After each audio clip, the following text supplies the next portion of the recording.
Hello readers, I'm the avid reader and today we're reviewing Ethnic America, a history written by Thomas Sowell in 1981. So this is a history of immigration basically in the United States and of the various ethnic groups in the country. So you've got the Irish, the Germans, the Jews, the Italians. You have the Chinese and the Japanese. You have the blacks, and then you have the Puerto Ricans and Mexicans. So basically you get the history of 9 different ethnic groups in the United States. And this book is an example where Thomas Sowell, he can write other stuff than economics. He can write history, and this is purely a history book. It's less politicized than his previous books. It's a bit like Conflict of Visions, where he doesn't take one side specifically really. The implications of the advancements of different ethnic groups still should reveal something about politics and history. So the first part of this book talks about European Americans. So he starts out with discussing the Irish, and a lot of Irish people immigrated to the United States during the potato famine. Ireland was for a long time oppressed by the British, but they were the majority group still in Ireland. So you had the development of resistance and of institutions that resisted the British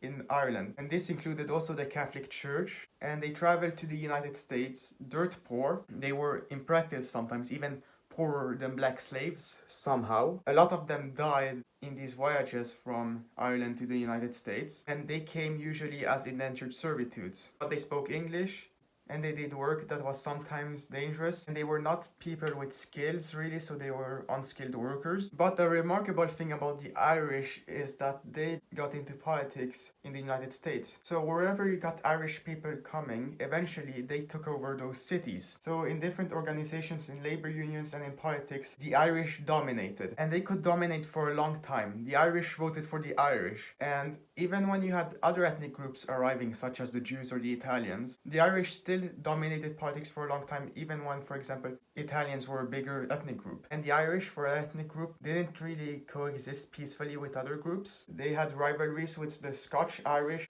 which are Protestants and that are pro-British. So whenever you had the Scotch Irish and the Irish meet, you often had violent altercations. Statistically, the Irish are a little above average in income. So although they dominated politics, they haven't become wealthy because of it. Then Thomas Sowell talks about the Germans, and the Germans often arrived during war periods, during revolutions in Germany. So a lot of them already came during the 30 Years' War, and then a lot more came after the failed 1848 revolution, and they often served as soldiers in the Union and helped to fight against the British. They are loyal Americans, and since these people were fleeing oppression in Germany, they had a tendency to develop these patriotic American values. And Germans were often frontiersmen, so the expansion of the United States, while Germans went west, so you could find Germans in Appalachia and in the Midwestern United States. The thing with Germans is that they were skilled workers, so of course they got better incomes than the Irish. An important point in this book is that it is not education itself that makes you rich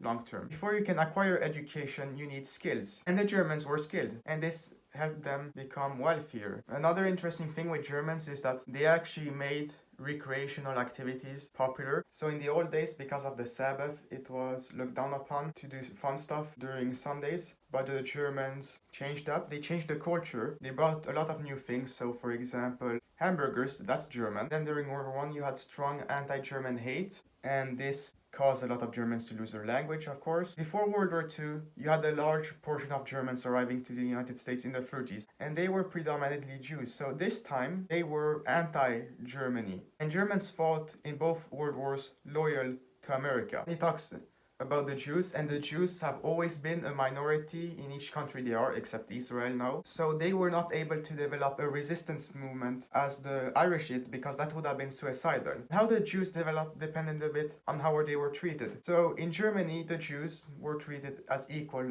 for the most part. So they integrated into the German culture as Germans, not Jews as it was in Eastern Europe, or they were put into ghettos. In Germany, you had Reform Jews, and then in Eastern Europe, you had Orthodox Jews. So the first wave of Jews were the Sephardic Jews from Spain that arrived during the colonial period, when they were expelled from Spain. And then later on, you have the German Jews that arrived to America. And finally, you have the Eastern European Jews that arrived in the late 19th century. You have a bunch of pogroms against Jews in Eastern Europe. Another interesting thing is that a lot of ethnic groups that have high IQs now, such as the Jews, had low IQs 100 years ago. And Jews were often peddlers selling stuff to people, and they usually had skills. So they often were white collar workers, although not necessarily professionals, but eventually a lot of them became professionals. And they worked in sweatshops often, so you had the kids staying at home helping the mother with making clothes. As the Jews were dominant in the garment industry, through this skill and a culture of learning, and they really used the public libraries they had available in the cities. So long term, they were able to establish wealth, raise their IQs, and enter the professions such as becoming doctors. And by the way, if you want another aspect of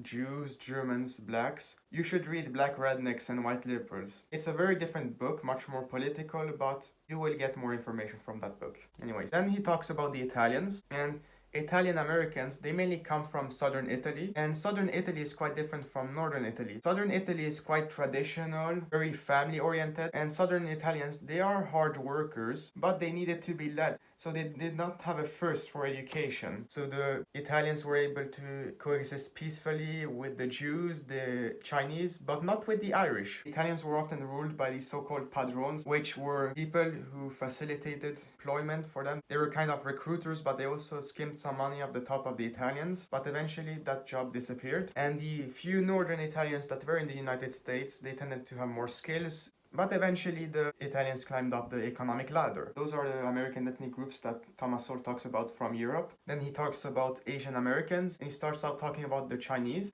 And a disgusting aspect in American history is that the Chinese were often treated as second-class citizens. They immigrated to California from China. Remember, these immigration patterns, they come concentrated from the same district, often the same town from where they came from. Because of discrimination, the Chinese, they stayed in their own Chinatowns, and you had some tongs, organized crime there, but they were laborers that work hard, so they climbed up the economic ladder. Eventually, the laws in the late 1800s that discriminated against the Chinese, they disappeared. And to develop their industries, Chinese were often involved in laundry businesses. They borrowed money from these Chinese American organizations they had. And the Chinese, they paid back the debts they had. They did not abuse the system. Because if someone from the Chinese group abused the system, it would collapse. And later on, after China became communist, you had a bunch of people arriving from Hong Kong to the United States. And the second generation, a lot of those youngsters became criminals who were despised by other Chinese Americans and by older Chinese Americans. That's another thing. We view people as the Jews or the Chinese. However, Sephardic Jews, German Jews look down upon Eastern European Jews. Chinese Americans who came originally look down upon Hong Kong Chinese because there are different patterns of behaviors. Then Sowell talks about the Japanese. The Japanese began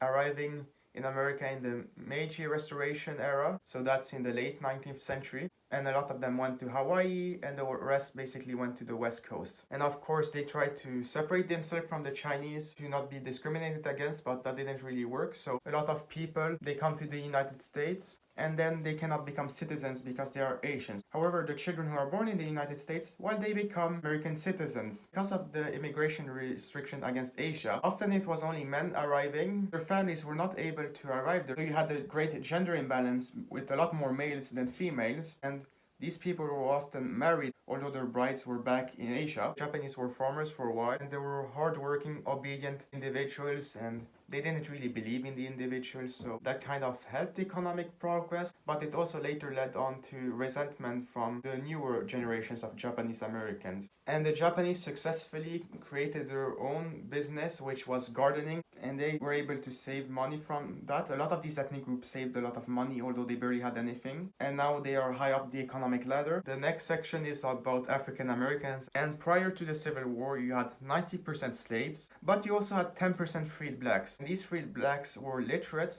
sometimes educated, and had a lot more income than blacks from slavery. So the thing with generations and comparing ethnic groups is that if an ethnic group has established itself for several generations, of course they're gonna be wealthier. So that's why you have people who are descendants of free blacks, who were often mulattoes by the way, were richer than blacks of former slaves. The odd thing with slavery is we often think of the breakup of the American family as being caused by slavery, but actually slaves tended to be married and have families. 1 in 6 maybe was separated, but the vast majority of slaves were together in families. Once the Civil War was over, the southern whites were resentful against the blacks. But the thing with the market is that the blacks went to work for businesses that treated them better, so indirectly because of how economics works. The plight of the blacks in a racist society were ameliorated slowly, and a lot of these ethnic groups, although they look poor now, they have progressed rapidly. It's just that they don't progress as fast as other ethnic groups. That's why you still see inequalities. And there's another class of blacks, so-called West Indians, who come from the Caribbeans. They've come more recently, and they are also wealthier than blacks, and they become black leaders. So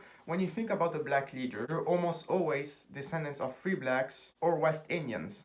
And they also tend to be wealthier than former slaves. In the 20th century, you had great migration patterns from the southern United States to the northern United States, and a lot of racism that existed was based on geography. So where you have more blacks, you have more resentment against them, you have more racist laws. So when more blacks arrived in the north, you had retrogression for blacks who were already there and new Jim Crow laws being imposed in the north. And the blacks both have in the last few decades progressed economically, but they've also retrogressed in the family. So now you have a lot of out of wedlock births and a lot of single parent households. And the fourth and final ethnic section Thomas Sowell talks about is Latin Americans, so Puerto Ricans and Mexicans. And Puerto Ricans have arrived in the United States quite recently, so you had a large portion of them who started coming after World War II. So one can understand why they're much poorer than other ethnic groups. They've only been here a generation or two. A lot of them returned to Puerto Rico, so if you have a family who has been established for 2 generations who's from Puerto Rico, they are much more successful than a family that's just been established for 1 generation. Puerto Ricans in the United States tend to be very young, and you also have those odd family values from Puerto Rico, so you have a lot of teenage girls who had children who are Puerto Ricans and they're often on welfare. And the Puerto Ricans are quite racially diverse, so it's complicated where we're supposed to place them. Are they white? Are they black? Are they Indian? They're mainly white, but not really. And the roadblock for Latin Americans is that they speak Spanish instead of English. And there are these values of machismo, which causes higher crime rates among Puerto Ricans than other ethnic groups. And finally, Thomas Sowell talks about the Mexicans. Mexicans have tended to be economic migrants or refugees, so they started coming in larger and larger numbers in the Mexican Revolution of 1909, I think it was. And jobs were less well paid in the border regions where you had more of them coming, so businessmen of course took advantage of that and paid them less, while in California they were better paid. So Mexican Americans are much better paid in California than in Texas. And there are large income differences among Mexicans depending on how many generations they've been here. And a large problem for Mexican Americans to integrate into American society is that a lot of them speak Spanish as their first language, and when they go to these so-called bilingual schools, it's only in Spanish. So they don't learn English and the necessary skills. They are unskilled workers, and with minimum wage laws, you have more illegal immigrants coming in. A lot of them get deported, but it's hard to find them as they integrate into places in the large southwestern United States where people are already of Hispanic origin. So telling an illegal apart from an American citizen is not always that easy. A lot of Mexican Americans arrived in the United States during the Braquero era when you had a labor shortage in World War II, so-called, and this Braquero era lasted until the 60s. And that's all the ethnic groups that Thomas Sowell covers. So how would I rate Ethnic America? I'm gonna give it a 9 out of 10. Of the 5 books I've read so far, 2 are clearly unbiased, I would say. They're not that ideological. And those are A Conflict of Visions, which are his best. And then Ethnic America. Now, Ethnic America, it's about ethnic groups. So you learn about ethnic groups specifically, but as immigrants, you're not really learning their political aspects, you're learning their social and economic aspects mostly. You get to see how these ethnic groups climb up the economic ladder. You get to understand why some initially had lower IQs and then had them rise. You get to understand how important having skills facilitates later on getting education, the importance of saving, such as the Italians. The Italians saved a lot of money, so that's why they rose on the economic ladder. And the Jews had a lot of white-collar skills and later became educated, so that's why they're wealthy. While the Puerto Ricans, they've been established here for a generation or 2, so that's why they're less wealthy. So if you want to explain economic differences through racial issues, the problem with that is that you have large internal differences between ethnic groups, such as between former slaves and freed blacks and West Indians. It's a great book. If you want to learn about immigration history in the United States, you should read this book definitely. You can read this alongside Black Rednecks and White Liberals. So here you get the history of these various ethnic groups, and then you can read Black Rednecks and white liberals to understand some of the implications of why the Jews are successful, why the blacks haven't been so successful yet. And then you can read some other Thomas Sowell books to understand some fallacies about economics and inequality, such as Economic Facts and Fallacies. Another great book, Thomas Sowell, this time a history book. And read this book if you want to learn about American history for certain ethnic groups. So this was the Avid Reader's review of Ethnic America History, written by Thomas Sowell in 1981. It got a 9 out of 10. I hope you readers enjoy this book review, and I will see you readers next time.